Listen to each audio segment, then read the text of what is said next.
राधे राधे बच्चों, आपका chapter 1 unit and measurement के थर्ड और very important lecture dimensional analysis में वेलकम है। अब देखते हैं, सबसे पहले बात करते हैं कि व्हाट इज डायमेंशंस। ठीक है, तो देखो आपके स्क्रीन पे डेफिनेशन दिख रही होगी। Representation of any fundamental and derived units in the form of certain symbols allotted to each fundamental unit is called dimensional formula and the certain symbol is called dimension।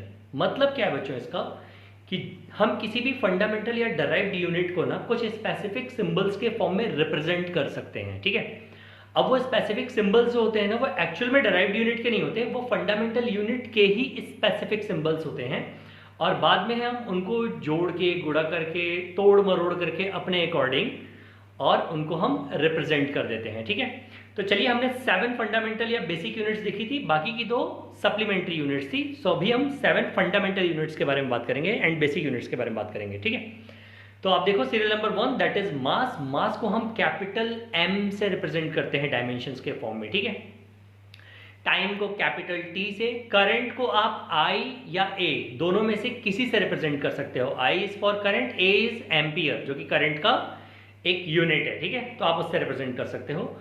Length को हम capital L से represent करते हैं। Amount of substance में अगर याद होगा तो वहां पे स्मॉल MOL था, यहां पे जो मोल का पहला M है वो कैपिटल है। ठीक है, ल्यूमिनस इंटेंसिटी को कैपिटल NIL नील से रिप्रेजेंट करते हैं या CD से रिप्रेजेंट करते हैं, और टेम्परेचर को केल्विन K से रिप्रेजेंट करते हैं, कैपिटल K से। ओके, चलिए अब कुछ एग्जांपल्स की बात करते हैं। तो आप स्क्रीन पे देख रहे होंगे एरिया। अब जैसे एरिया का हमें पता है that is L into B. Rectangle का अगर या हम चलो स्क्वायर का भी एरिया निकालने की बात करते हैं तो साइड इंटू साइड। अब जो साइड नापी जाती है बच्चों वो लेंथ होती है, तो दैट इज लेंथ है। दोनों कंडीशंस में लेंथ ही है, चाहे वो लेंथ हो ब्रेड्थ हो, ब्रेड्थ भी हमारी क्या है, एक तरह की लेंथ ही है, तो L इंटू एल। अच्छा, एक चीज का बहुत ध्यान देना बच्चों कि ये जितने भी डायमेंशनल फॉर्मूले हैं ना, ये सारे के सारे बड़े ब्रैश में लिखे जाते हैं या बड़े ब्रैकेट में, बिग ब्रैकेट में अगर आप देख रहे होगे। ठीक है, सो हमने L इंटू एल किया और L2 हो गया। बट अब यहां पे एक ध्यान देने वाली बात है, हाँ, बहुत ध्यान से इस बात को सुनो। सिर्फ L2 लिखने से काम नहीं चलेगा। आप देखो रेड पेन से लिखा हुआ है that is M0 L2 T0। मतलब कि आपको किसी भी डायमेंशनल एनालिसिस को रिप्रेजेंट करने के लिए या किसी भी डायमेंशनल फॉर्मूला को रिप्रेजेंट करने के लिए उसको एटलीस्ट MLT के फॉर्म में रिप्रेजेंट करना पड़ेगा। और अगर किसी के पास कोई पावर नहीं है या कोई यूनिट अवेलेबल नहीं है फंडामेंटल यूनिट, तो हम उसके ऊपर 0 मेंशन कर देंगे। जैसे आप वॉल्यूम का देखो, volume is length into breadth into height. अब तीनों यार एकदम सिंपल सी बात समझो कि तीनों क्या है, एक तरह की लेंथ ही है। So it's L into L into L and that is L3। तो अब अगेन इसको कैसे रिप्रेजेंट किया है हमने, that is M0 L3 T0 big brash के अंदर। ओके, वेलोसिटी या स्पीड की बात करेंगे तो क्या हो जाएगा, दैट इज डिस्प्लेसमेंट और डिस्टेंस अपॉन टाइम। अब टाइम T हो गया, आप ऊपर देखो टाइम को हमने कैपिटल T से रिप्रेजेंट किया है, एंड डिस्टेंस या डिस्प्लेसमेंट अगेन एक तरह की लेंथ है तो इसको L से रिप्रेजेंट किया है।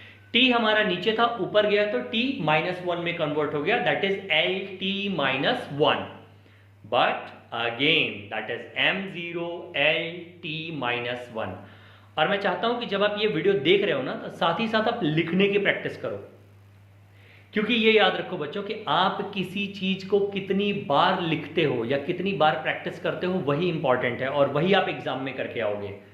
सो अगर आप इसको अभी से प्रैक्टिस नहीं कर रहे हो ना, तो आप एग्जाम में सिर्फ LT -1 लिख के आ जाओगे एंड वो प्रोबेबली रॉन्ग हो जाएगा। ठीक है, सो हम क्या लिखेंगे, that is M0 LT -1। Again acceleration का देखो, that is change in velocity upon time. अब हमने वेलोसिटी का ऊपर ही निकाल के रखा हुआ है, दैट इज LT -1। तो हमने क्या किया, LT -1 और टाइम का नीचे अगेन T हो गया।